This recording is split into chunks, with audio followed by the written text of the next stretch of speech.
بسم اللہ الرحمن الرحیم الحمد للہ الذی انزل علی عبدہ الکتاب ولم یجعل لہ عوجا۔ یہ سورہ کہف ہے۔ سورہ کہف مکے میں نازل ہوئی۔ اس میں 12 رکوع ہیں، 110 آیتیں ہیں۔ سورہ کہف کی فضیلت اور واقعہ اصحاب کہف کا اس سے پہلی مجلس میں ہم بیان کر چکے ہیں۔ مختصراً یہ کہ رسول اللہ صلی اللہ علیہ وسلم دین کی دعوت دے رہے ہیں اور مکے کے کافروں نے، مشرکوں نے شدت کے ساتھ روکنے کی کوششیں کی ہیں، لیکن اپنے کوششوں میں ناکام ہو گئے۔ انہوں نے اپنے 2 عقل مندوں کو مدینے کے علماء یہود کے پاس بھیجا کہ کوئی سوالات ہمیں بتا دیجئے تاکہ ہم ان کو آزمائیں۔ 2 آدمی جو گئے تھے، عقبہ بن ابی معیط اور نضر بن حارث، انہوں نے جا کر ان یہودیوں سے کہا ہمارے بستی میں ایک صاحب نے نبوت کا دعویٰ کیا ہے، وہ کہتے ہیں وہ اللہ کے نبی ہیں، آپ لوگ اہل کتاب ہیں، لہذا ہمیں کوئی ایسے سوالات بتلائیے کہ ہم ان سے جا کر آزمانے کے لیے سوالات کریں۔ انہوں نے 3 سوالات بتائے کہ ان سے پوچھو روح کی حقیقت کیا ہے، کہ جس کے آنے سے انسان زندہ ہوتا ہے اور جس کے نکل جانے سے انسان مر جاتا ہے، اس روح کی حقیقت کیا ہے۔ دوسرا سوال یہ کیا کہ ان سے جا کر کہو کہ وہ چند نوجوان جو اپنے ایمان کی حفاظت کے لیے بادشاہ کے ظلم سے بچنے کے لیے غار میں پناہ لیے تھے اور وہ غار میں ایک طویل مدت تک سوتے رہے، اللہ نے ان کو پھر جگا دیا، صحیح سلامت ان کو جگا دیا۔ وہ نوجوان یعنی اصحاب کہف کا کیا واقعہ ہے۔ تیسرا سوال یہ تھا کہ وہ کون ہے جس نے ساری دنیا کا سفر کیا، یعنی ذوالقرنین۔ ذوالقرنین کا کیا واقعہ ہے۔ یہ 3 سوالات معلوم کر کے وہ 2 آدمی مکے کے سرداروں کے پاس واپس لوٹے۔ دوسرے دن حضور کی خدمت میں پہنچ کر یہ سوالات کیے۔ رسول اللہ صلی اللہ علیہ وسلم کو امید تھی کہ جبرائیل تشریف لاتے ہی ہیں تو ان سے میں پوچھ لوں گا، وہ اللہ سے پوچھ کر جوابات بتا دیں گے تو میں بھی بتا دوں گا۔ اس اعتماد پہ آپ نے فرمایا میں ان سوالات کے جوابات کل دوں گا، اور آپ انشاءاللہ کہنا بھول گئے۔ بس جی اللہ ناراض ہو گیا، جبرائیل کا آنا رک گیا۔ دوسرے دن سرداران مکہ آپ کی خدمت میں آئے، پوچھا کیا ہوا، آپ جواب دے تم بولے تھے۔ اللہ کے نبی کو بڑی شرمندگی ہوئی کیونکہ جبرائیل کا آنا بند ہو گیا، لہذا وہ جوابات سے واقفیت بھی نہ ہو سکی۔ بہرحال پورے 15 دن تک وحی کا سلسلہ بند رہا اور جبرائیل نہیں آئے۔ کافی روزانہ آتے، آپ کا مذاق اڑاتے کہ آپ سچے نبی تھے تو جواب دینا تھا۔ آپ کو بڑی شرمندگی ہوتی۔ بہرحال 15 دن گزر گئے. اس کے بعد جبریل امین تشریف لائے تینوں سوالات کے جوابات لے کر. روح کے بارے میں جو جواب لے کر آئے وہ اس سے پہلی سورت سورہ بنی اسرائیل میں وہ آیت شریفہ ہے. وَيَسْأَلُونَكَ عَنِ الرُّوحِ قُلِ الرُّوحُ مِنْ أَمْرِ رَبِّي وَمَا أُوتِيتُم مِّنَ الْعِلْمِ إِلَّا قَلِيلًا. اے نبی صلی اللہ علیہ وسلم، یہ لوگ آئے ہیں آپ کے پاس، روح کے بارے میں سوال کر رہے ہیں، تو آپ جواب میں کہیے روح میرے رب کے حکم سے ہے، بس میرے رب کا حکم ہے. وہ کیسی ہے، کیا ہے، اتنے ڈیپ میں تم نہ کھو جاؤ، کیونکہ تمہاری اتنی کیپیسٹی نہیں ہے سمجھنے کی. قُلِ الرُّوحُ مِنْ أَمْرِ رَبِّي، آپ جواب دیجئے روح میرے رب کے حکم سے ہے. رب کے حکم سے آتی ہے، رب کے حکم سے چلے جاتی. وَمَا أُوتِيتُم مِّنَ الْعِلْمِ إِلَّا قَلِيلًا، تمہیں علم بہت تھوڑا دیا گیا ہے، بس اتنا مختصر جواب کافی. رہ گئے باقی 2 سوال، اصحاب کہف اور ذوالقرنین کے بارے میں بہت تفصیل کے ساتھ اللہ نے جوابات دیے ہیں، اور اسی سلسلے میں یہ سورہ کہف نازل ہوئی. انشاءاللہ ہم آیتوں کے تحت واقعہ بھی بیان کرتے جائیں گے. بسم اللہ الرحمن الرحیم. الحمد للہ الذی انزل علی عبدہ الکتاب، تمام تعریفیں اللہ ہی کے لیے ہیں جس نے اپنے بندے محمد صلی اللہ علیہ وسلم پر کتاب نازل کی، یعنی یہ قرآن پاک. وَلَمْ يَجْعَلْ لَهُ عِوَجًا، اس میں کوئی کجی نہیں رکھی، کوئی کمی، کوئی نقص، کوئی عیب اس میں نہیں ہے. قیماً، یہ بہت ٹھیک ٹھاک ہے اور بہت درست ہے. کیا مقصد ہے کتاب کے نازل کرنے کا؟ لِيُنذِرَ بَأْسًا شَدِيدًا مِّن لَّدُنْهُ، تاکہ ڈرائے سخت عذاب سے جو اللہ کی جانب سے ہوگا. وَيُبَشِّرَ الْمُؤْمِنِينَ الَّذِينَ يَعْمَلُونَ الصَّالِحَاتِ، اور خوشخبری دے ان ایمان والوں کو جو نیک عمل کرتے. کس بات کی؟ أَنَّ لَهُمْ أَجْرًا حَسَنًا، کہ ان کے لیے بہترین اجر ہے. ان کے نیک اعمال کا، ایمان کا اجر ان کے لیے اللہ آخرت میں عطا فرمائے گا، جنت اور جنت کی نعمتیں عطا فرمائے گا.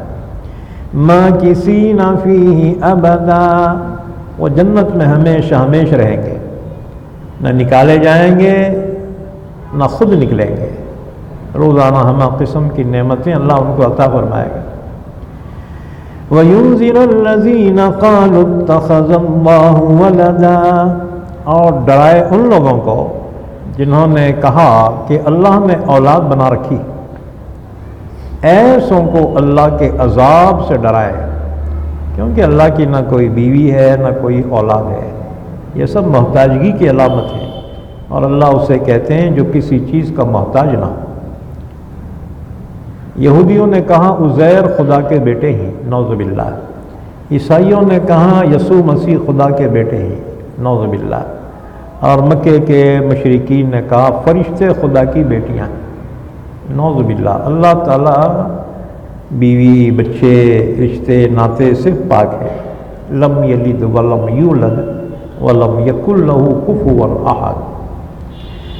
ما لہم بہ من علم ولا لآبائہم، ان جاہلوں کو کوئی علم ہی نہیں ہے، بس بے سوچے سمجھے اس طرح کی بکواس کرتے.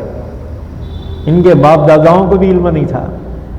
کبرت کلمۃ تخرج من افواہہم، یہ کوئی معمولی بات نہیں ہے، اللہ کی شان میں بڑی گستاخی ہے جو ان کے منہ سے نکل رہی ہے، بہت بڑی بات کہہ رہے ہیں.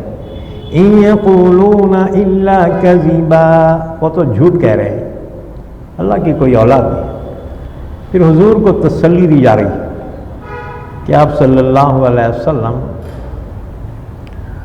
اللہ کے دین کی دعوت دیتے تھے تو لوگ انکار کرتے تھے، آپ کو بڑی تکلیف ہوتی تھی، لیکن اس کے باوجود آپ صلی اللہ علیہ وسلم برابر ان کی ہدایت کے لیے کوشش فرماتے اور ان کو برابر اللہ کی توحید، اللہ کی عبادت کی دعوت دیتے رہے۔ تو اللہ نے تسلی دی کہ اے میرے حبیب، آپ اتنی زیادہ تکلیف کیوں اٹھا رہے ہیں؟ چھوڑ دو ان کی حالت پہ، آپ کا کام پہنچا دینا ہے، توفیق ہدایت دینا آپ کا کام نہیں ہے۔ کہیں ایسا نہ ہو یہ لوگ آپ کی بات نہ مانیں تو آپ مایوس ہو کر اپنے آپ کو ہلاکت میں نہ ڈال دیں۔ فَلَعَلَّكَ بَاخِعٌ نَفْسَكَ عَلَىٰ آثَارِهِمْ إِن لَّمْ يُؤْمِنُوا بِهَٰذَا الْحَدِيثِ أَسَفًا،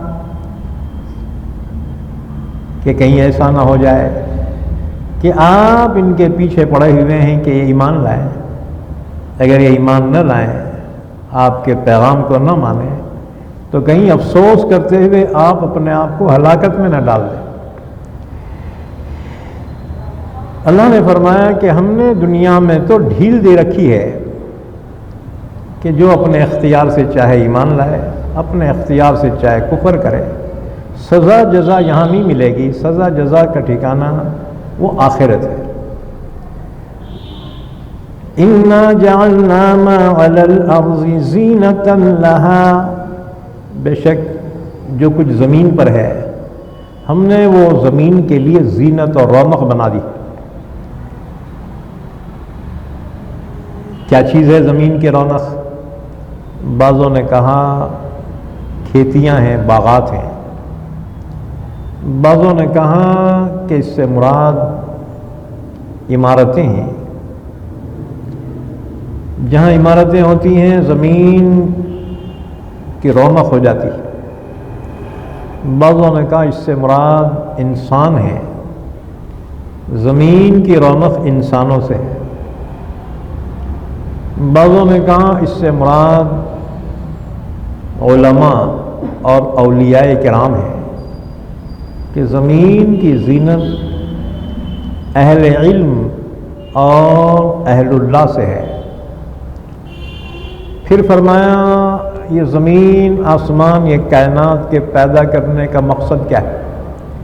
لِنَبْلُوَهُمْ أَيُّهُمْ أَحْسَنُ عَمَلًا، تاکہ ہم آزمائیں کہ ان میں سے کون نیک عمل کرنے والا ہے۔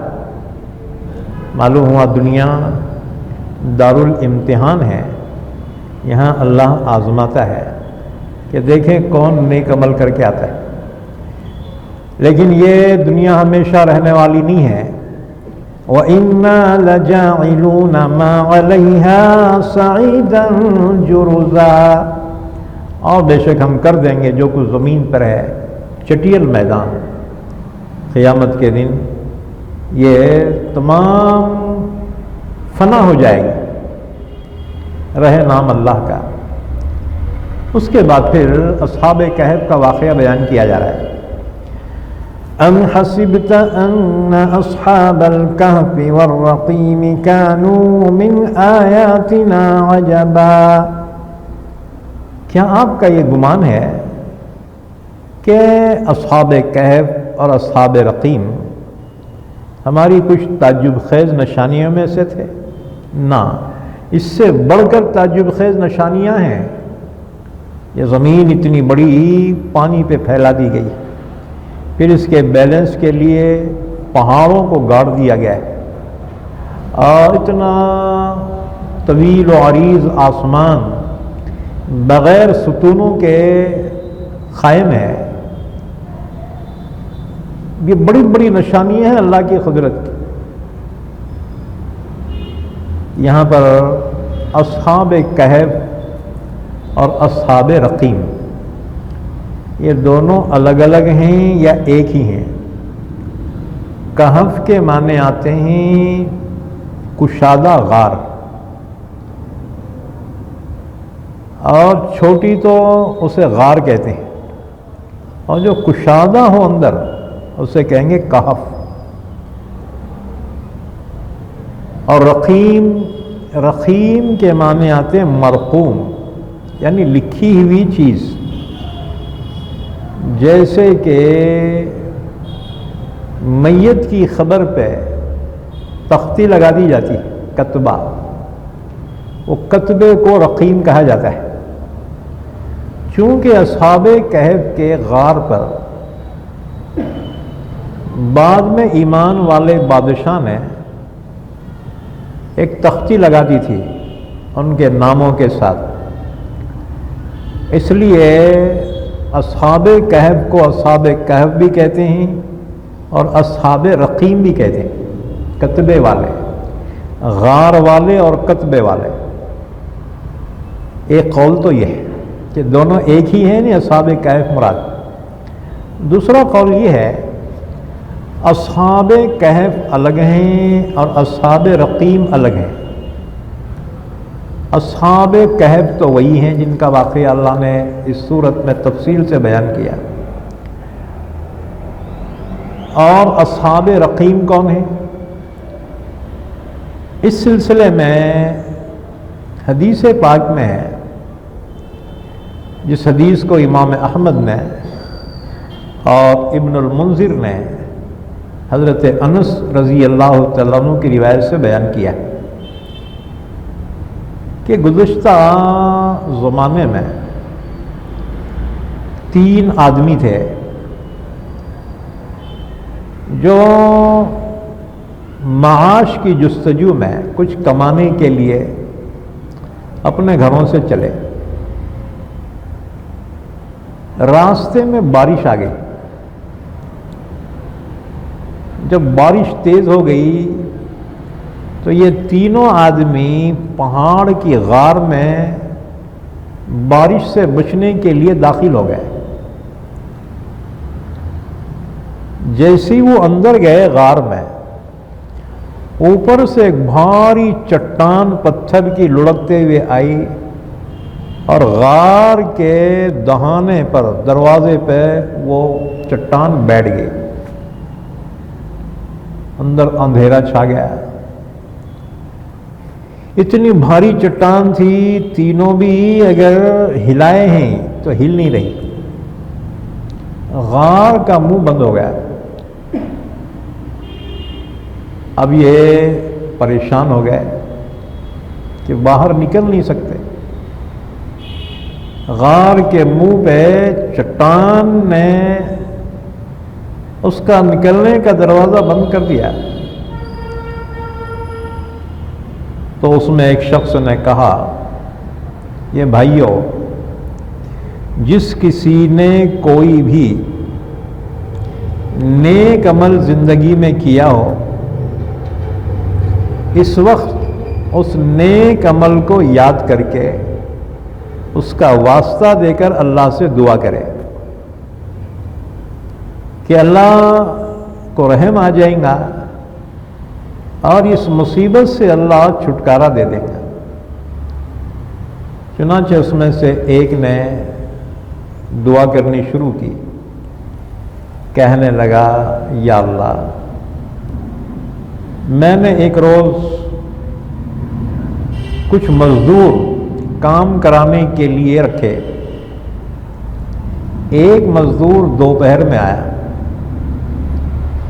لیکن اس نے باقی آدھے دن میں اتنا کام کیا جتنا دوسروں نے پورے دن میں کیا تھا. میں نے اس کو مزدوری دوسروں کے برابر دے دی. دوسرے مزدوروں میں سے ایک شخص کو اس پر بڑا غصہ آیا کہ ہم پورے دن کام کرے تو اتنی مزدوری، انہیں آدھے دن کرا تو پورے دن کی مزدوری دے دیا. اور وہ مزدوری لیے بغیر غصے میں چلا گیا. میں نے اس کی مزدوری گھر کے کسی کونے میں اٹھا کے رکھ دی. انتظار کرتا رہا کہ وہ آئے تو میں اس کی مزدوری دے دوں. لیکن وہ نہیں آیا. تو میں نے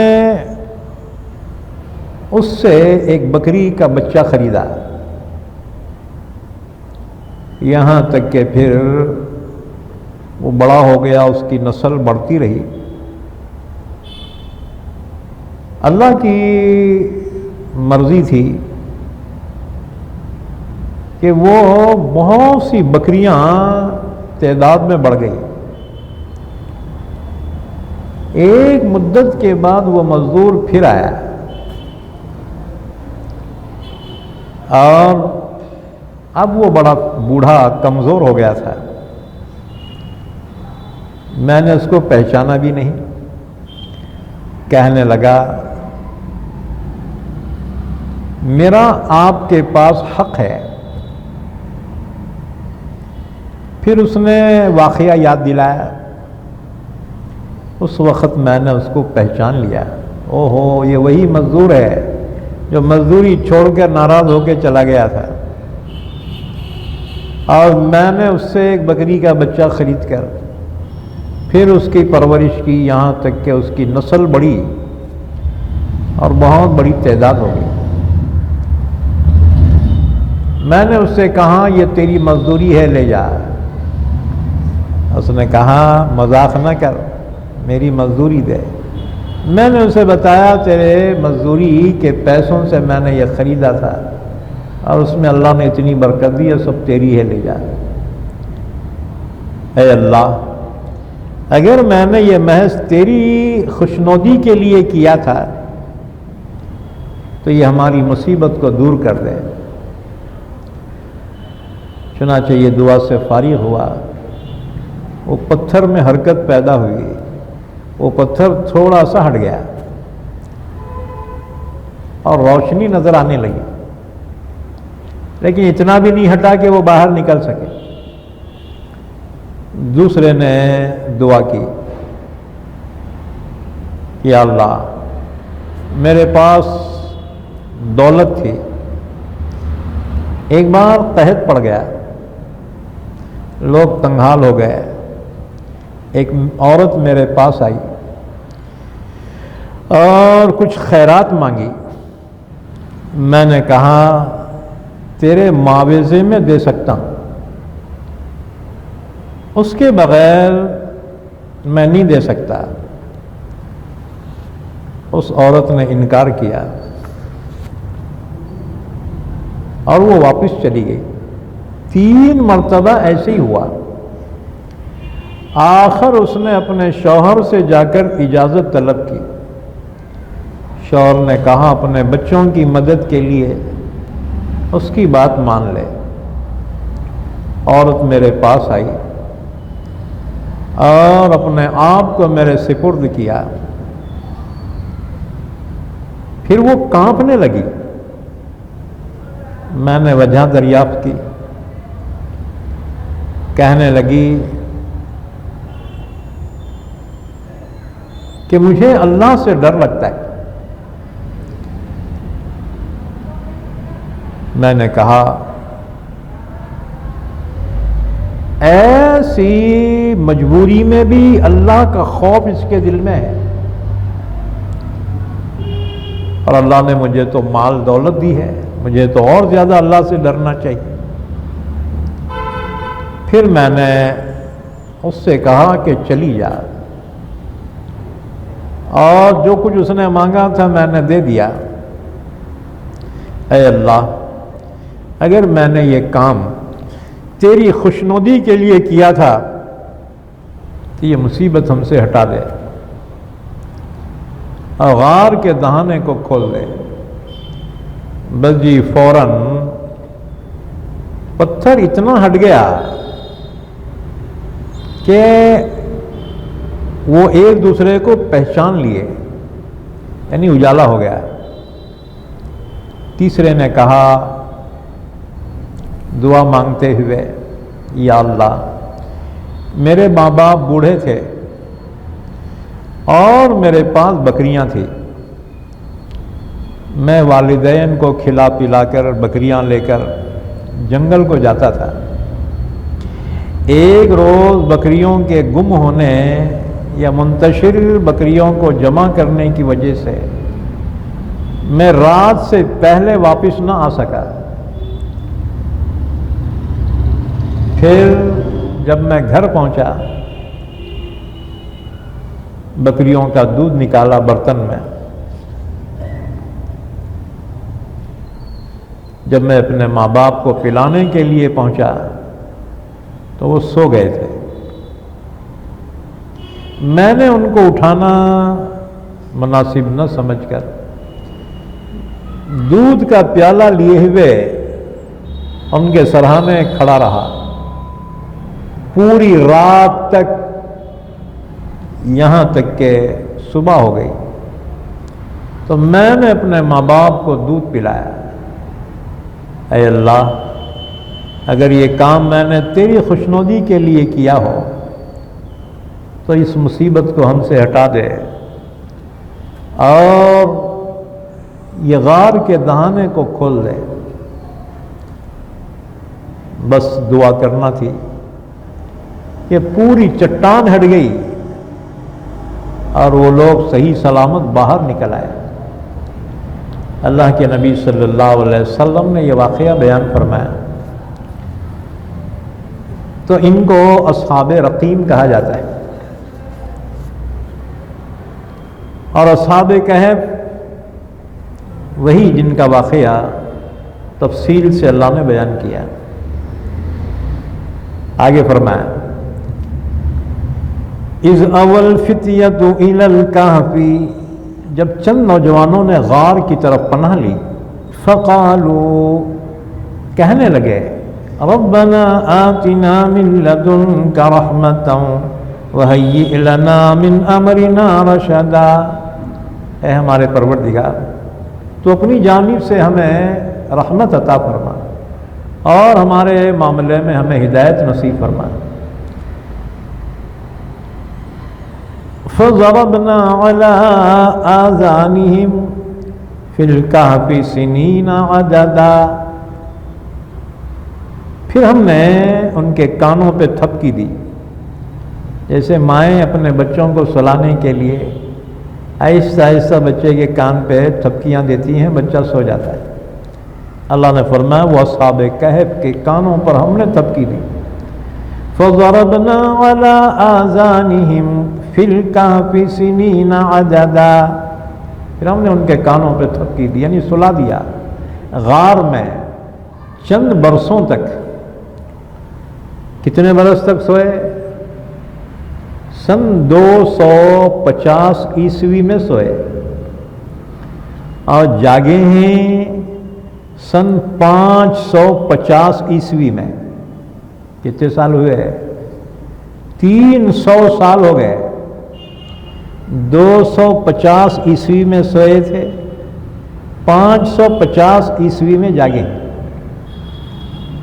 300 سال عیسوی سن کے اعتبار سے، اور ہجری سن کے اعتبار سے 100 سال میں ہجری سن کے 103 سال ہوتے ہیں، 3 سال کا فرق ہوتا ہے۔ تو گویا اصحاب کہف ہجری سن کے اعتبار سے سوئے ہیں 309 سال تک۔ ثم بعثناہم، پھر ہم نے ان کو جگہ دیا صحیح سلامت۔ یاد رکھو، انسان جب سوتا ہے تو زمین میں اللہ نے کیمیکل رکھا ہے، انسان کے جسم کو کھاتی ہے۔ اسی لیے جو لوگ بہت دنوں تک بیمار رہتے ہیں نا، تو سونے کی وجہ سے ان کے پیٹھ پہ پھوڑے ہو جاتے ہیں، ہاں جی، حالانکہ بیچ میں بستر کا فاصلہ ہوتا ہے۔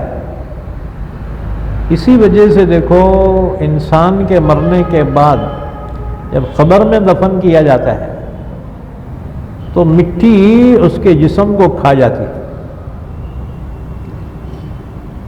تو 309 سال تک سوئے، اللہ نے اپنی قدرت سے ان کو پھر جگہ دیا اور صحیح سلامت تھے وہ۔ تو فرمایا واقعہ ثم بعثناہم، پھر ہم نے ان کو جگہ دیا، لنعلم ای الحزبین احصی لما لبثوا امدا، تاکہ ہم معلوم کریں کہ انہوں نے اپنے سونے کی مدت کو یاد بھی رکھا ہے یا نہیں رکھا ہے۔ پھر اللہ تعالیٰ ذرا تفصیلی واقعہ بیان کر رہے ہیں، نحن نقص علیک نبأہم بالحق، ہم بیان کر رہے ہیں آپ کے سامنے نبی صلی اللہ علیہ وسلم ان کا واقعہ حق کے ساتھ، یعنی اس میں کوئی شک شبہ نہیں ہے، اندازے نہیں ہے، یہ کالپنک نہیں ہے، یہ یقینی ہے۔ انہم فتیۃ آمنوا بربہم وزدناہم ہدی، اصحاب کہف وہ چند نوجوان تھے جو اپنے رب پہ ایمان لائے تھے، اور ہم نے ان کی ہدایت میں اضافہ کر دیا تھا۔ یاد رکھو، اصحاب کہف کا واقعہ جو اللہ نے بیان کیا کہاں پیش آیا؟ یہ ملک روم میں پیش آیا۔ روم اس زمانے میں اس کو یورپ کہا جاتا ہے، تقریباً 23 ملک ہیں، وہ پوروں کو یورپ کہا جاتا ہے۔ پہلے زمانے میں یورپ کو روم کہتے تھے، اور وہاں کی حکومت کو رومۃ الکبریٰ کہا جاتا تھا، یعنی سپر پاور طاقت۔ تو یہ واقعہ روم میں پیش آیا،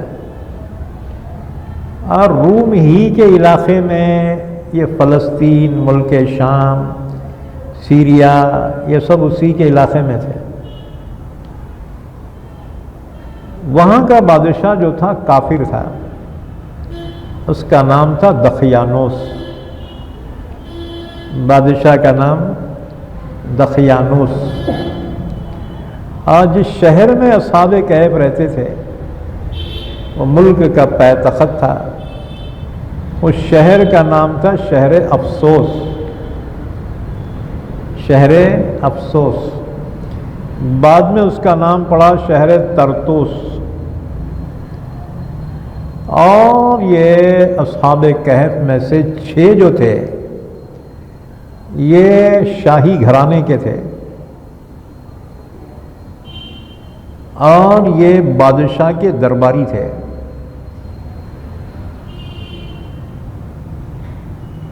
سالانہ ان کا میلہ لگتا تھا شہر کے باہر۔ یہ سب کافر تھے۔ حضرت عیسیٰ علیہ السلام کو دنیا سے رخصت ہوئے، آسمان پہ اٹھا لیے جانے کے تقریباً 217 سال کے بعد یہ اصحاب کہف کا واقعہ پیش آیا۔ تو عیسیٰ علیہ السلام کے حواری اللہ کے دین کو لے کر ان کے علاقوں میں پہنچے تھے، لیکن بادشاہ کافر تھا، بڑا ظالم تھا۔ کسی سچے مذہب والوں کو اس کے ملک میں داخلہ منع تھا۔ بہرحال حضرت عیسیٰ علیہ السلام کی تعلیمات ان کے امتیوں میں سے اس علاقے میں لے کر پہنچے تھے۔ بہرحال یہ اصحاب کہف کا زمانہ، ان کے ملک میں کفر و شرک کی حکومت تھی، بادشاہ کافر تھا اور بڑا ظالم تھا۔ بہرحال میلے میں تمام شہر کے لوگ شہر کے باہر جاتے تھے، وہاں بت پرستی کا مظاہرہ ہوتا تھا اور کفر کے مذہب کا شکتی پردرشن ہوتا تھا، طاقت کا مظاہرہ. تو یہ لوگ بھی گئے. اس کے بعد جو ہے سارے لوگ میلے میں مشغول ہیں. ان میں سے ایک اٹھا اور وہاں سے چل کر بہت دور ایک درخت کے نیچے آ کے بیٹھ گیا. تھوڑی دیر کے بعد اور ایک آیا. اس طرح ایک ایک کر کے 6 جمع ہو گئے. ایمان کی بات کوئی کہہ نہیں سکتا تھا. بادشاہ بڑا ظالم تھا، قتل کرا دیتا تھا. کچھ دیر تک خاموش رہے. اس کے بعد ایک نے ہمت کر کے کہا کہ بھائیو، کوئی نہ کوئی چیز ہے جو ہمیں وہاں سے اٹھا کر یہاں لائی. دل کی بات ظاہر کر دے. کہنے لگا کہ میں تو یہ شرک اور کفر سے بیزار ہوں. بھلا اپنے ہاتھوں کے بنائے ہوئے بت بھی معبود ہو سکتے ہیں؟ یہ تو خود مجبور ہیں، لاچار ہیں.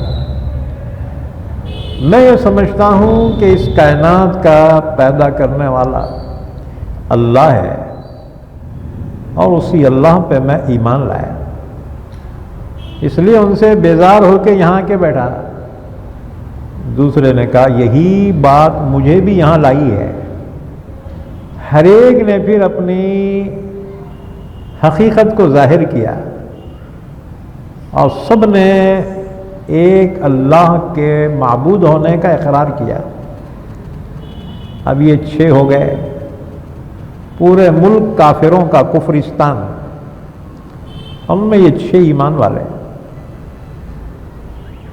چھپ کر اللہ کی عبادت کرتے تھے. آخر ان کی عبادت ظاہر ہو گئی. بادشاہ سے شکایت کی گئی. بادشاہ نے ان کو دربار میں بلایا اور بلا کر پوچھا کہ تم اپنے باپ دادا کے مذہب کو چھوڑ کر ایک نیا مذہب اختیار کیا. تو یہ اصحاب کہف میں سے ایک بڑے دربار میں اٹھ کر اپنے ایمان کو ظاہر کر دیا. پرواہ نہیں کی اپنی جان کی. اللہ نے فرمایا انہم فتیۃ آمنوا بربہم وزدناہم ھدا. اصحاب کہف وہ چند نوجوان تھے جو اپنے رب پہ ایمان لائے، اللہ پر ایمان لائے، اور ہم نے ان کی ہدایت میں اضافہ کر دیا. وَرَبَطْنَا عَلَىٰ قُلُوبِهِمْ إِذْ قَامُوا. جب وہ اٹھ کھڑے ہوئے تو ہم نے ان کے دلوں کو مضبوط کر دیا. فَقَالُوا. بھرے دربار میں اصحاب کہف نے کہا ربنا رب السماوات والارض. ہمارا رب تو وہ ہے جو آسمان و زمینوں کا رب ہے. لن ندعو من دونه الہا. اسے چھوڑ کر ہم کسی اور کو معبود تسلیم نہیں کرتے.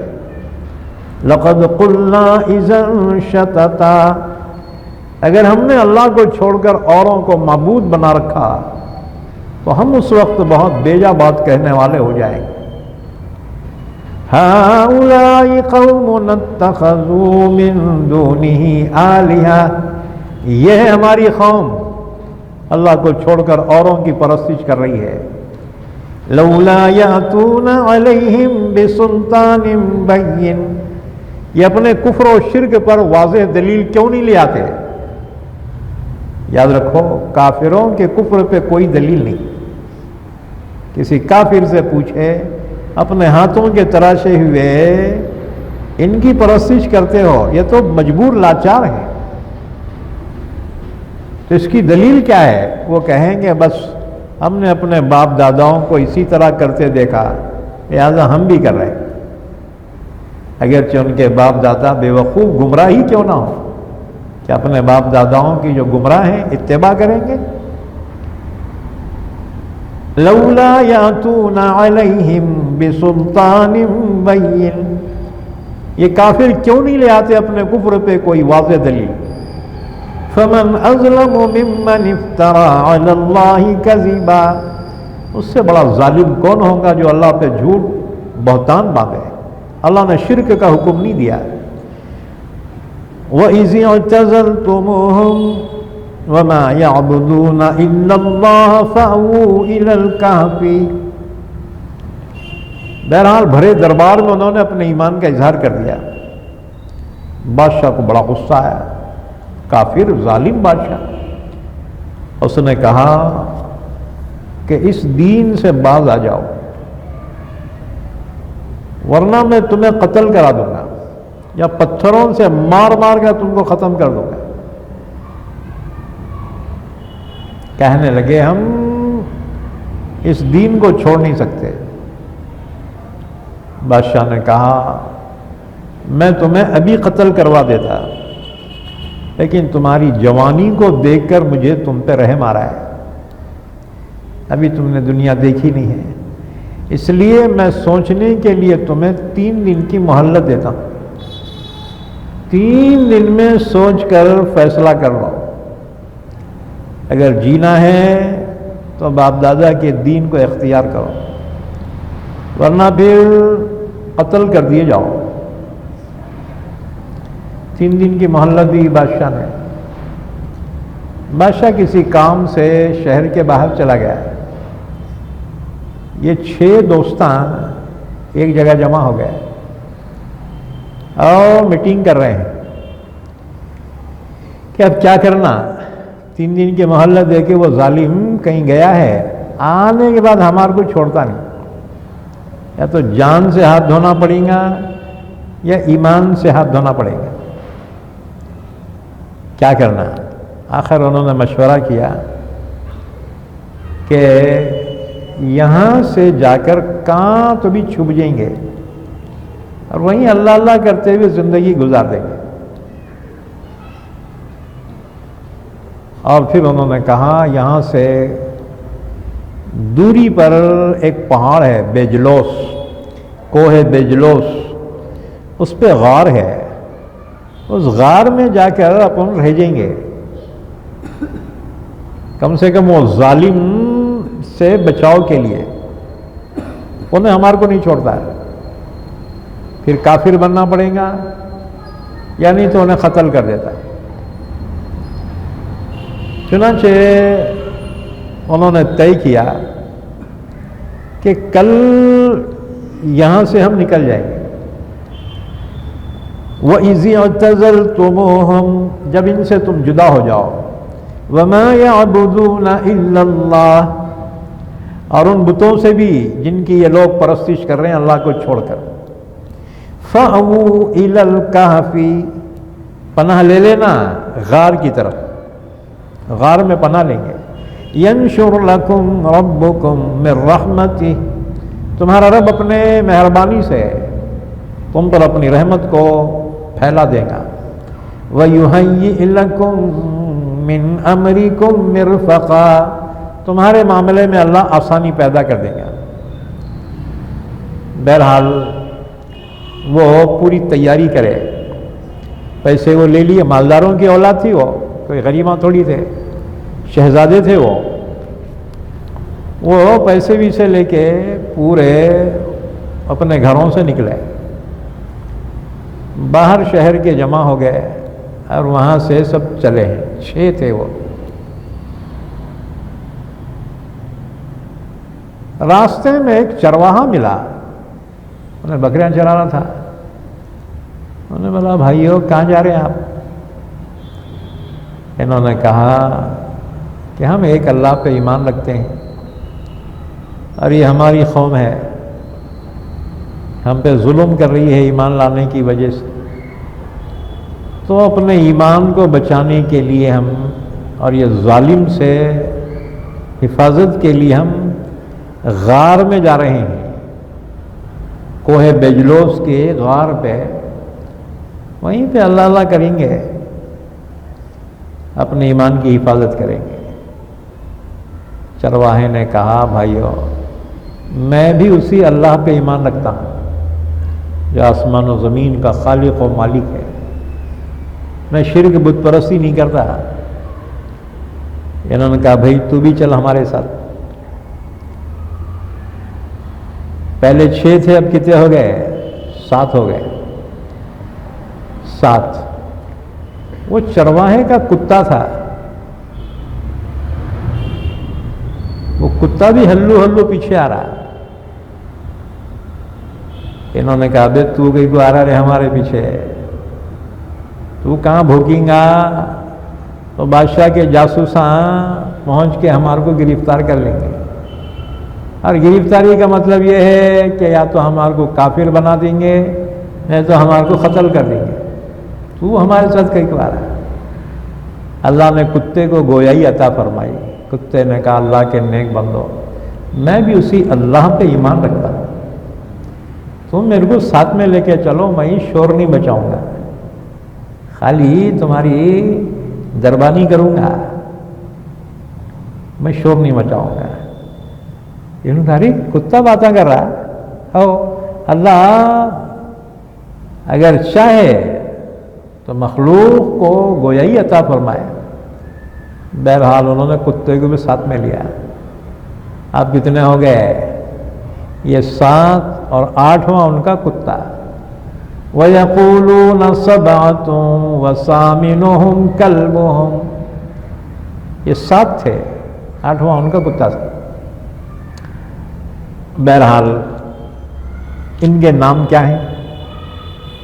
ان کے نام تملیخا، مکسل مینا، کشپوتت، کشافتیونس، آذرفتیونس، طبیونس، یوانس بوس،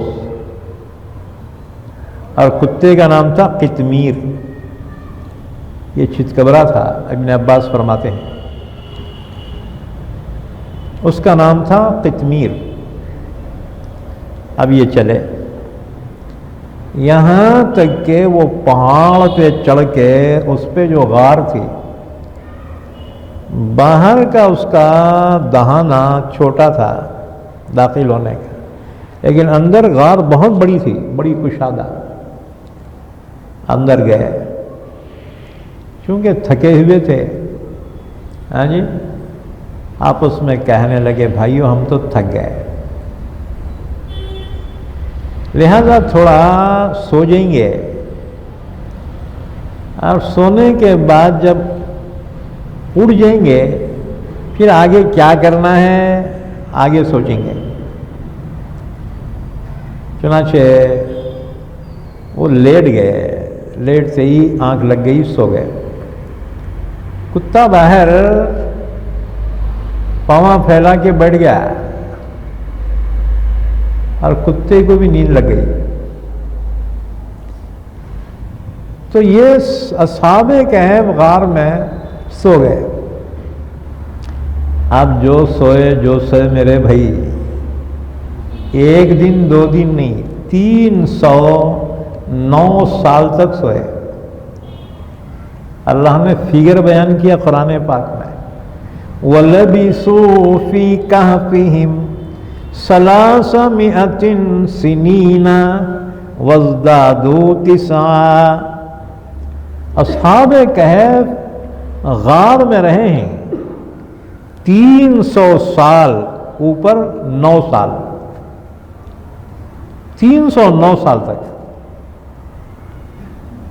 اب ادھر بادشاہ جب واپس آیا، 3 دن مہلت کے دیا تھا، اس کے بعد بادشاہ نے دیکھا وہ نوجوانہ دکھ رہے نہیں، جاسوسوں کو، سپاہیوں کو حکم دیا ان کو گرفتار کر کے لاؤ۔ اب انہوں بہت ڈھونڈے پھرے ادھر ادھر، مارے کہیں نہیں ملے۔ اب ان کے اماں بابا پوچھے کہاں گئے تمہارے بیٹے؟ کیا ہے کہ بھی ہمارے کو نہیں معلوم، چلے گئے، کہاں گئے وہ بھی نہیں معلوم۔ بہرحال بڑی تحقیق کی لیکن پتہ نہیں چلا۔ سپاہی وہ غار میں بھی پہنچے، لیکن اللہ تعالیٰ نے اصحاب کہف کے غار میں ایسا ماحول بنا دیا تھا کہ ذرا کوئی جھانک کر دیکھ لے، اندر سے تیز ہوا کا جھونکا جو آتا تھا، وہ ہوا میں گیس ہوتی تھی، آدمی گھبرا کے بھاگ جاتا تھا وہاں سے۔ لو اطلعت علیہم لولیت منہم فرارا ولملئت منہم رعبا. کوئی جھانک کر دیکھے نا تو ہوا کا جو تیز جھونکا آتا تھا آدمی گھبرا کے بھاگتا تھا. بہرحال بہت تلاش کروایا بادشاہ نے، کہیں ان کا پتہ نہیں لگا. تو بادشاہ نے حکم دیا ایک تختی پہ ان کے نامہ لکھ دو. ان کے نامہ لکھے. اب بادشاہ نے لکھوایا کہ یہ موسٹ وانٹیڈ ہیں، یہ فراری مجرم ہیں، یہ اگر میرے زمانے میں مجھے مل جائے تو میں ان کو سزا ضرور دوں گا، اور اگر میری عمر وفا نہ کرے، میرے بعد جس بادشاہ کے زمانے میں بھی یہ ملے تو ان کو سزا دی جائے، کیونکہ یہ حکومت کے غدار ہیں، یہ دیش دروہی ہیں، یہ لہذا ان کو سزا دی جائے. انہیں تختی لکھ کے وہ تختی اپنے خزانے میں محفوظ رکھا. اصحاب کہف سو گئے 300 سال تک، اور اوپر 9 سال. اللہ نے ایسا انتظام کیا ان کی حفاظت کا کہ سورج جو نکلتا تھا تو ان کی غار میں ڈائریکٹ اپنی کرنیں نہیں ڈال سکتا تھا. جب طلوع ہوتا تو وہاں سے اس کی کرنیں بچ کے نکلتی تھی، اور جب غروب ہوتا تھا تو بھی ان پہ کرنیں نہیں پڑتی تھی، کیونکہ سورج کی کرنوں کی وجہ سے انسان کے جسم میں ریئیکشن ہوتا ہے. ہاں جی، نقصان دہ ہیں. زیادہ دیر تک سورج کے دھوپ میں رہنا بھی نقصان دہ ہے. اس لیے اللہ نے انسان کا جسم ایسا بنایا کہ ایک موسم کی شدت برداشت نہیں کر سکتا. ہاں جی، نہ سردی برداشت ہوتی، نہ گرمی برداشت ہوتی، نہ بارش برداشت ہوتی. دعا تو بہت کرتا اللہ بارش رحمت کی برسا، کوئی تو تنگ آتا رہی کیا بارش لگی جی. ہاں جی، انسان کا جسم اور مزاج ایسا بنایا کہ ایک موسم کی سختی برداشت نہیں کر سکتا. بہرحال اللہ نے ایک انتظام تو یہ کیا، اس کو فرمایا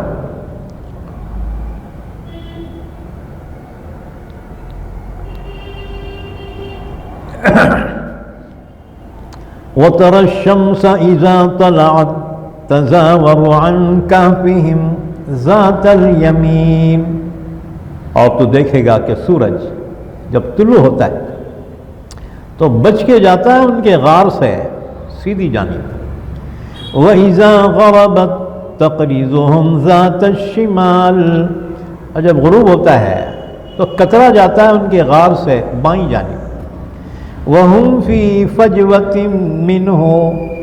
اور وہ اصحاب کہف غار کے کشادہ حصے میں. ذَلِكَ مِنْ آیَاتِ اللَّهِ. یہ اللہ کی قدرت کی نشانیوں میں سے. مَنْ يَهْدِ اللَّهُ فَهُوَ الْمُهْتَدِي. جسے اللہ ہدایت دے وہی ہدایت پانے والا ہے. وَمَنْ يُضْلِلْ فَلَنْ تَجِدَ لَهُ وَلِيًّا مُرْشِدًا. جسے اللہ ہی گمراہ کر دے تو نہیں پائے گا تو اس کے لیے کوئی یار، کوئی راہ بتانے والا. دوسرا انتظام اللہ نے اصحاب کہف کی حفاظت کا دوسرا انتظام کیا. وَتَحْسَبُهُمْ أَيْقَاظًا وَهُمْ رُقُودٌ. بھئی آدمی سوتا نا تو آنکھیں بند کر کے سوتا نا، کیسا سوتا ہے؟ آنکھیں بند کرتا ہے. لیکن اصحاب کہف جو سوئے آنکھیں کھلے تھے، ان کے آنکھیں کھلے ہیں اور غراٹے مار رہے ہیں. وَتَحْسَبُهُمْ أَيْقَاظًا وَهُمْ رُقُودٌ. اے مخاطب تو گمان کرے گا ان کو کہ وہ جاگ رہے ہیں حالانکہ وہ سو رہے ہیں. کیوں بولے تو آنکھیں بند کر کے سوتے تو جانور اندر آ کے حملہ کر سکتے تھے نا، اس لیے انہوں ایسا سوئے آنکھیں کھلے ہوئے. وَنُقَلِّبُهُمْ ذَاتَ الْيَمِينِ وَذَاتَ الشِّمَالِ. تیسرا انتظام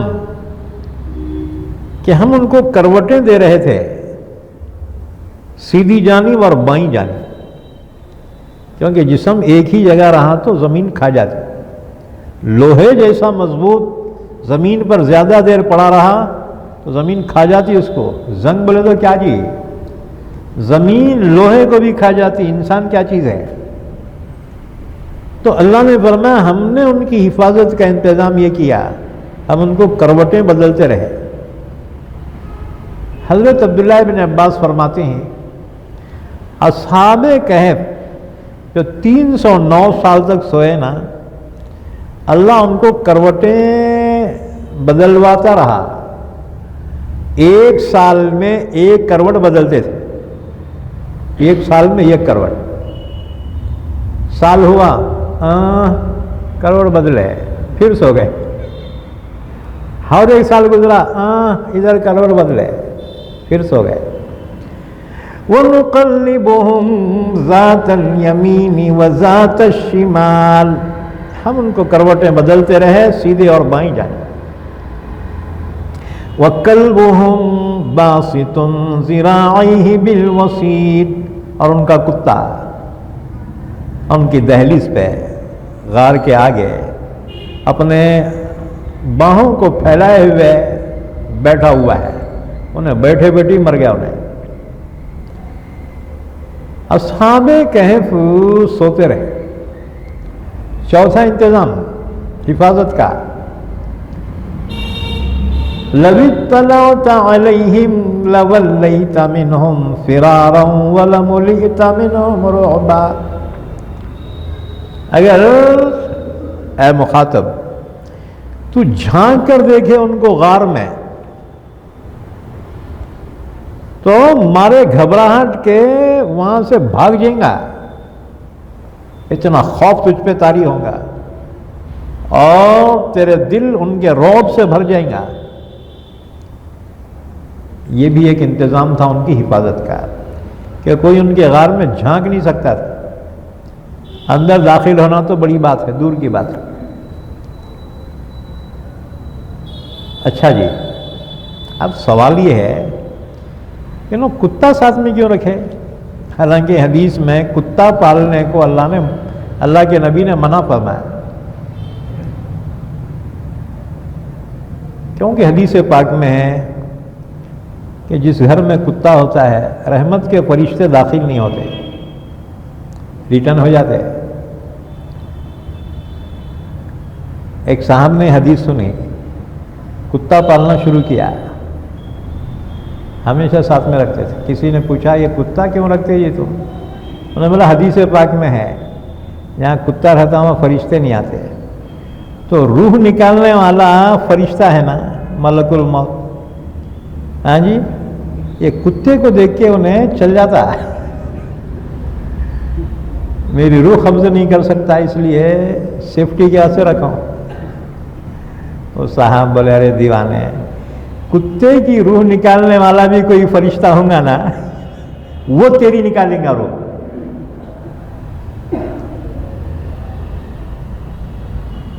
تو حدیث پاک میں ہے کتا پالنے سے منع کیا گیا، لیکن شکاری کتے کی اجازت دی گئی.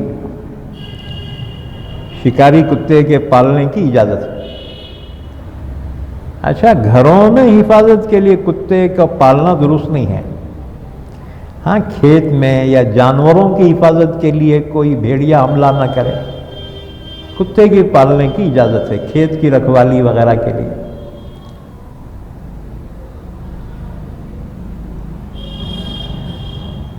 کتا نیک لوگوں کی صحبت میں رہا، اللہ نے قرآن میں اس کا ذکر فرمایا. کیا شان والا تھا کتا؟ وہ کہتے ہیں وہ کتا جنت میں داخل ہوگا. شیخ سعدی شیرازی رحمت اللہ علیہ نے فرمایا کہ پسر نوح بابداں بنشست، نوح علیہ السلام کا بیٹا برے لوگوں کی صحبت میں رہا، خاندان نبوتش او گم شد، تو نبوت کا سلسلہ اس کے خاندان سے ختم ہو گیا، ہلاک ہو گیا وہ طوفان میں۔ وہ سگے اصحاب کہف روزے چند پے نیکاں گرفت مردم شد، اصحاب کہف کا کتا چند روز نیک لوگوں کی صحبت میں رہا، آدمی بن گیا۔ کیا مطلب؟ یعنی قابل تعریف بن گیا۔ اللہ نے قرآن میں اس کا ذکر فرمایا۔ تو صحبت کا اثر ہوتا ہے، نیکوں کی صحبت نیک بناتی ہے، بروں کی صحبت برا بناتی ہے۔ صحبت صالح تورا صالح کند، صحبت طالح تورا طالح کند۔ لو اطلعت علیہم، اگر تو جھانک کر دیکھے ان کو، لولیت منہم فرارا، پیٹ پھیر کر بھاگ جائیں گا تو، ولملئت منہم رعبا، تیرے دل میں ان کا رعب اور خوف پیدا ہو جائے گا۔ حضرت امیر معاویہ رضی اللہ تعالیٰ عنہ کے زمانے میں اسلامی لشکر اس علاقے میں پہنچا، جنگ ہو رہی تھی۔ جنگ ختم ہونے کے بعد ہم میں سے کسی نے کہا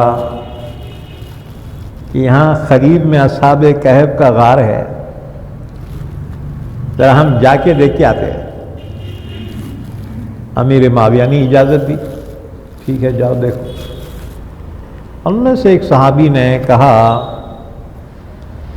کہ وہاں نہ کو جاؤ،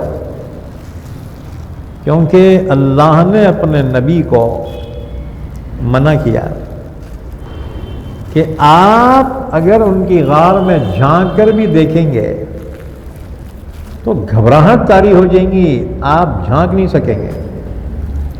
من جانب اللہ حفاظت ہو رہی ہے ان کی،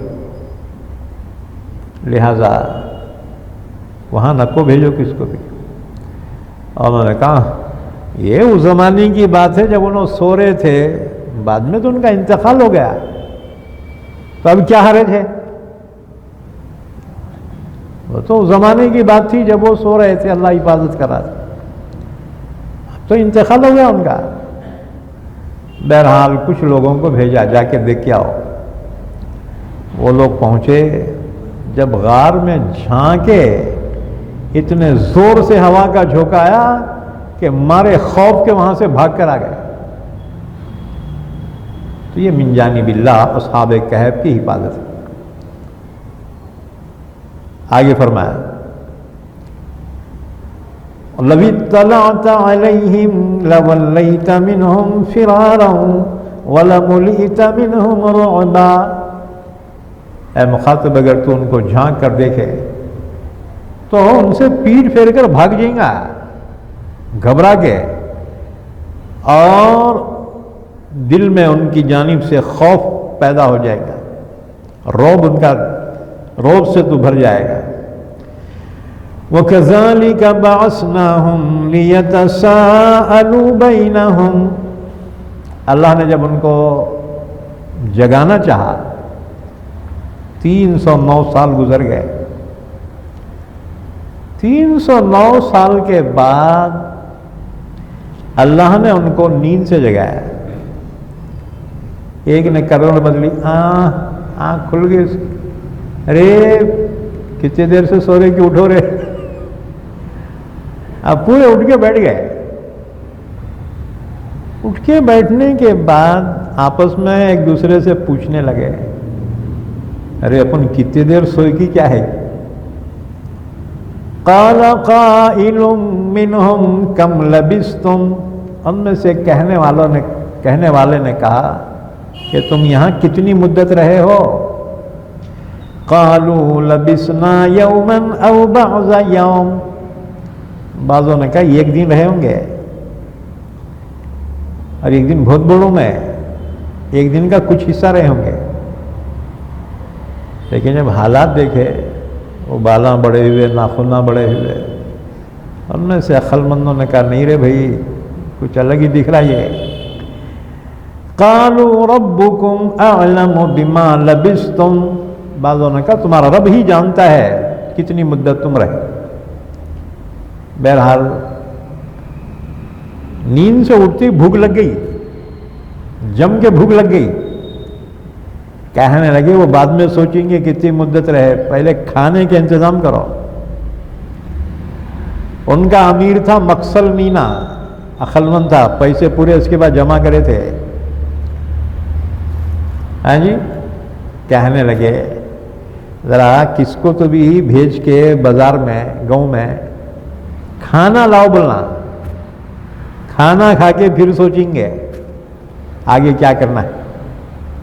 انہوں سمجھ رہے کل آئے تھے آج جاگے ہیں، اور بادشاہ وہی دقیانوس اور وہی کفرستان ہے، وہی سمجھ رہے ہیں۔ فَبَعَثُوا أَحَدَكُمْ بِوَرِقِكُمْ هَذِهِ إِلَى الْمَدِينَةِ، کہنے لگے یہ پیسے دے کے بھیجو کس کو تو بھی شہر کو، فَلْيَنظُرْ أَيُّهَا أَزْكَىٰ طَعَامًا، وہ جائے اور ایسی ہوٹل سے کھانا لانا جہاں حلال کھانا ملتا ہے، کیونکہ کافروں کا ذبیحہ حرام ہے، تو حلال کھانا پاکیزہ کھانا لانا۔ اب وہاں ذبح کرنے والے مسلمان آج کہاں تھے؟ تو اس کا مطلب یہ ہے کہ گوشت نہ کو ویجیٹیبل لے کے آؤ، ہاں جی، ترکاری دال ساگ وغیرہ لے کے آنا۔ فَلْيَأْتِكُمْ بِرِزْقٍ مِّنْهُ، تمہارے لیے کھانا لے کے آ۔ وَلْيَتَلَطَّفْ، بھیجا کس کو کھانا لانے کو؟ تملیخہ کو بھیجا، ذرا ہوشیار تھا، جا رہے گاؤں میں جا کے کھانا لے کے آ، لیکن کسی سے بحث مباحثہ مت کر، حجتاں کریں گا، کوئی تو بھی دیں گا پولیس میں اور ہمارا راز ظاہر ہو جائے گا اور بادشاہ ظالم قتل کر دیں گا، نہیں تو کافر بنا دیں گا۔ وَلْيَتَلَطَّفْ، اور چاہیے کہ نرمی اختیار کرے۔ وَلَا يُشْعِرَنَّ بِكُمْ أَحَدًا، تمہارے بارے میں کسی کو اطلاع نہ دے، کیوں؟ إِنَّهُمْ إِن يَظْهَرُوا عَلَيْكُمْ يَرْجُمُوكُمْ أَوْ يُعِيدُوكُمْ فِي مِلَّتِهِمْ، اگر تمہارے بارے میں ان کو پتہ چلا تو وہ تمہیں پتھروں سے مار مار کے ختم کر دیں گے، یا تم کو اپنے مذہب میں واپس لوٹا دیں گے، کافر بنا دیں گے۔ وَلَن تُفْلِحُوا إِذًا أَبَدًا، اس کے بعد تم کامیاب نہیں ہو سکو گے۔ بہرحال اس کو تاکید کی، دیکھ رہے بچتے بچاتے ایک طرف سے جا، اسے بحث نہ کو کر، ہاں جی، اور اپنا راز کسی پہ فاش نہیں ہونے دینا، بہت تاکید کر کے بھیجے۔ اب انہیں پیسے لے کے نکلا، اب نکلا تو وہ گاؤں کے باہر ایک کمان تھی، اور وہ کمان پہ ایک بت تھا، بت، تو وہ گاؤں میں جانے گئے تو وہ بت کو سجدہ کر کے جاتے تھے لوگ۔ انہیں جب گیا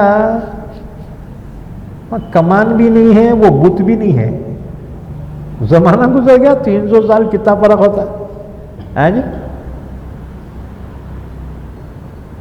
انہیں سوچنے لگا یار میں دوسرے گاؤں کو تو نہیں آیا گیا، یہ کون سا گاؤں دکھ رہا، وہ کمان بھی نہیں دکھ رہی، وہ بت بھی نہیں دکھ رہا۔ انہوں نے بولا جان دے، بھوک لگی اپنے کو، اپنے ساتھیاں بھوکے ہیں، بعد میں سوچیں گے۔ اندر گاؤں میں گیا تو دیکھا لوگ ہاں اللہ کی باتیں کر رہے، ہاں جی، اللہ کی قسم کھا رہے، عیسیٰ علیہ السلام کی باتیں کر رہے۔ میں بولا یہ بستی میں تو اللہ کا نام لینے والا کوئی بھی نہیں تھا، یہاں اللہ کے نامہ لے رہے، قسمیں کھا رہے اللہ کے نامہ لے کے۔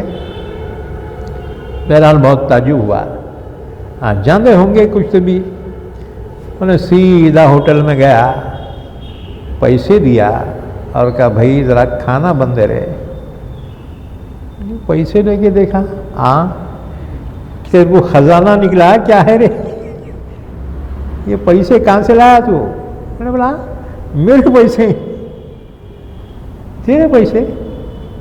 انہیں دوسرے ہوٹل اور دیکھ رہے بھائی یہ پیسے چلتے گئے، دیکھ، انہوں نے بولا ارے بہت پرانے زمانے کے ہے رے یہ کہاں تو بیٹوں کو خزانہ لگا ہوں گا، پرانا ہنڈا لگا ہوں گا بیٹوں کو.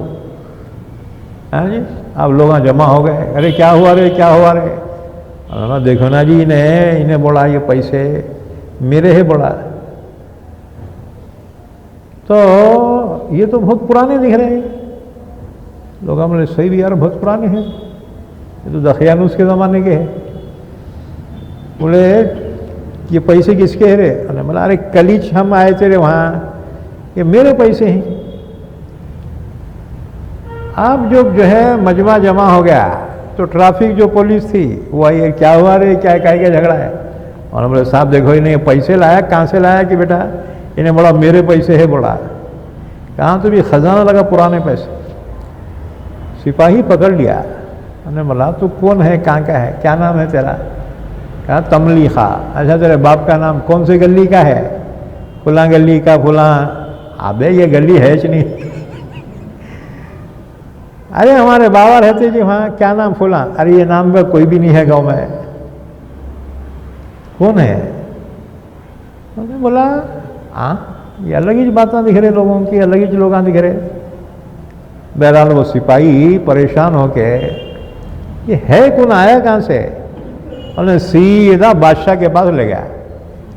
اس وقت جو بادشاہ تھا ایمان والا بادشاہ تھا، اس کا نام تھا بیدوسیس. بیدوسیس بادشاہ ایمان والا تھا. اس کے پاس لے گیا. بادشاہ یہ عجیب ہی ججمی ہے، دیکھو یہ پیسے لایا. انہیں بولا میرے پیسے، کلیچ میں لے کے آیا پیسے. بادشاہ نے کہا ادھر آؤ، تم کون ہو، کیا نام ہے؟ کہا تملیخا. کہاں کے ہیں؟ یہاں گاؤں میں کا جو. تمہارے بابا فلاں. بولے یہ نام کا تو کوئی بھی نہیں ہے. اچھا ٹھیک ہے، تمہارے اور ساتھیاں کوئی ہیں کیا؟ کہا ہیں. کیا کیا نام ہے؟ فلاں فلاں. بادشاہ کو یاد آیا ارے وہ خزانے میں ایک تختی تھی، وہ تختی میں نامہ یہ چھیں. انہوں نے حکم دیا وہ تختی لاؤ. تختی لا کے دیکھا تو بالکل وہ 6 جو ہے نامہ موسٹ وانٹیڈ وہ موجود ہیں. تو بادشاہ نے کہا کہ فلاں فلاں یہ تمہارے ساتھی ہیں کہاں؟ اس کو تعجب ہو رہا یہ ہے کون؟ اس نے کہا وہ کیا دقیانوس بادشاہ نہیں ہے کیا؟ بادشاہ نے کہا انہیں مر کے زمانہ ہو گیا. اللہ تعالیٰ نے یہ قدرت کی نشانی تم کو بنائی ہے. کیا واقعہ ہے؟ انہوں نے واقعہ سنایا. ہم بادشاہ سے ڈر کے ایمان بچانے کے واسطے غار میں گئے تھے، اور جو سو گئے.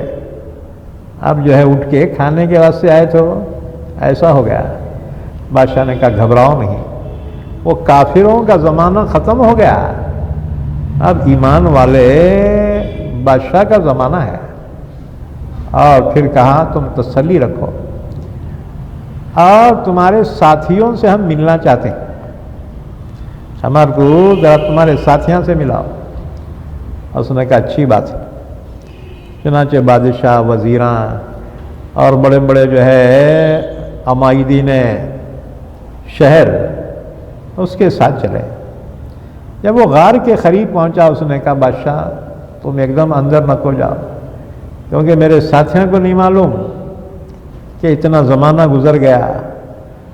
انہیں تو وہ بادشاہ سمجھ رہے ہیں، تو کہیں گھبرا کے جو ہے کہیں مر نہ جائیں، اس لیے تم باہر رکو، میں ذرا ان سے بول کے ان کو اطلاع دیتا ہوں، پھر تمہارے کو بلا دوں. ایک روایت میں یہ ہے انہیں جو گیا واپس ہی نہیں آیا.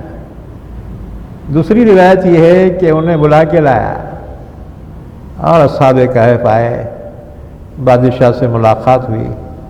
بادشاہ نے دعا کی درخواست کی، انہوں نے اس کے لیے دعائیں کی. اس کے بعد کہا اچھا اب ہم جا رہے ہیں، اللہ حافظ. وہ اندر گئے اور پھر لیٹ گئے. اللہ نے ان پہ موت طاری کی اور سارے کے سارے جو ہے انتقال کر گئے. جب ان کا انتقال ہو گیا، اب بادشاہ اس کے وزیروں میں بحث ہوئی کیا کرنا چاہیے. کسی نے کہا یہاں ایک یادگار بنا دو، کوئی عمارت. لیکن جو بادشاہ اور وزیراں تھے بڑے غالب، انہوں نے کہا کہ نہیں، یہاں مسجد بنائیں گے، اللہ کے نیک بندے تھے نا یہ، اس لیے ان کی یادگار کے طور سے یہاں مسجد بنائیں گے۔ بادشاہ اور اس کے وزیروں میں بحث چلی تھی کہ آخرت ہے یا نہیں ہے، اللہ دوبارہ زندہ کریں گا یا نہیں۔ بعض وزیراں کہتے تھے مرنے کے بعد دوبارہ کہاں زندہ ہوتے ہیں، بادشاہ کہتا تھا ضرور اللہ قادر ہے۔ اب دونوں کی بحث میں بادشاہ نے دعا کی اللہ سے، اللہ کوئی ایسا واقعہ بتا دے، دنیا پہ ظاہر کر دے کہ لوگوں کو یقین ہو جائے کہ تو دوبارہ زندہ کرنے پہ قادر ہے۔ بس یہ بادشاہ دعا کر رہا، ادھر اصحاب کہف نیند سے بیدار ہو رہے، بادشاہ نے ادھر دعا کی، ادھر وہ بیدار ہو گئے۔ بادشاہ نے کہا میں کہتا نہیں تھا کہ اللہ دوبارہ زندہ کرنے پہ قادر ہے، جو اللہ 300 سال تک سلا کر پھر صحیح سلامت جگانے پر قادر ہے، وہ اللہ دوبارہ زندہ کرنے پہ بھی قادر ہے۔ سب وزیروں نے تسلیم کیا بے شک، کیونکہ اپنی آنکھوں سے وہ نظارہ دیکھا۔ وَكَذَلِكَ أَعْثَرْنَا عَلَيْهِمْ، اسی طرح سے ہم نے ان پر مطلع کر دیا، لِيَعْلَمُوا أَنَّ وَعْدَ اللَّهِ حَقٌّ، تاکہ وہ لوگ جان لیں کہ اللہ کا وعدہ سچا ہے، وَأَنَّ السَّاعَةَ لَا رَيْبَ فِيهَا، یہ کہ قیامت میں کوئی شک نہیں، إِذْ يَتَنَازَعُونَ بَيْنَهُمْ أَمْرَهُمْ، جب اصحاب کہف اندر گئے، اب باہر جو رک گئے تھے ان میں اختلاف ہو گیا، جبکہ وہ آپس میں اختلاف کر رہے تھے اپنے معاملے میں۔ فَقَالُوا بُنُوا عَلَيْهِمْ بُنْيَانًا، کچھ لوگوں نے کہا یہاں ایک عمارت تعمیر کرو یادگار کے طور سے۔ رَبُّهُمْ أَعْلَمُ بِهِمْ، ان کا رب ہی ان کو خوب جانتا ہے۔ قَالَ الَّذِينَ غَلَبُوا عَلَىٰ أَمْرِهِمْ، جو اس معاملے میں غالب تھے انہوں نے کہا کہ نہ، لَنَتَّخِذَنَّ عَلَيْهِمْ مَسْجِدًا، یہ اللہ والے تھے لہٰذا ان کی یادگار کے طور سے یہاں اب مسجد بنائیں گے۔ وہ کتنے تھے؟ یہودی کہتے ہیں 3 تھے، چوتھا کتا تھا، عیسائی کہتے ہیں 5 تھے، چھٹا کتا تھا۔ ہمارا عقیدہ یہ ہے اور یہی صحیح ہے وہ 7 تھے، 8واں ان کا کتا تھا۔ سَيَقُولُونَ ثَلَاثَةٌ رَابِعُهُمْ كَلْبُهُمْ، ان قریب لوگ کہیں گے وہ 3 تھے، چوتھا ان کا کتا تھا۔ وَيَقُولُونَ خَمْسَةٌ سَادِسُهُمْ كَلْبُهُمْ، اور بعض کہیں گے وہ 5 تھے، چھٹا ان کا کتا تھا۔ رَجْمًا بِالْغَيْبِ، محض اندازے سے۔ وَيَقُولُونَ سَبْعَةٌ وَثَامِنُهُمْ كَلْبُهُمْ، تیسرا قول امت مسلمہ کا اور یہی صحیح ہے کہ وہ کہیں گے 7 تھے اور 8واں ان کا کتا تھا۔ قُلْ رَبِّي أَعْلَمُ بِعِدَّتِهِمْ، آپ کہہ دیجئے نبی صلی اللہ علیہ وسلم میرا رب خوب جانتا ہے ان کی تعداد کو۔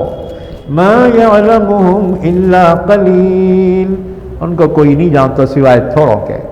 فَلَا تُمَارِ فِيهِمْ إِلَّا مِرَاءً ظَاهِرًا، ان کے بارے میں بحث نہ کرو مگر سرسری بحث۔ وَلَا تَسْتَفْتِ فِيهِمْ مِنْهُمْ أَحَدًا، اصحاب کہف کے بارے میں یہودیوں عیسائیوں سے مت پوچھو، وہ تم کو مس گائیڈ کر دیں گے۔ وَلَا تَقُولَنَّ لِشَيْءٍ إِنِّي فَاعِلٌ ذَلِكَ غَدًا إِلَّا أَن يَشَاءَ اللَّهُ، 15 دن کے بعد جبرائیل آئے سورہ کہف لے کر۔ حضور نے کہا جبرائیل بہت انتظار کروایا، کیوں نہ آئے تم، یہ 15 دن کیوں نہیں آئے؟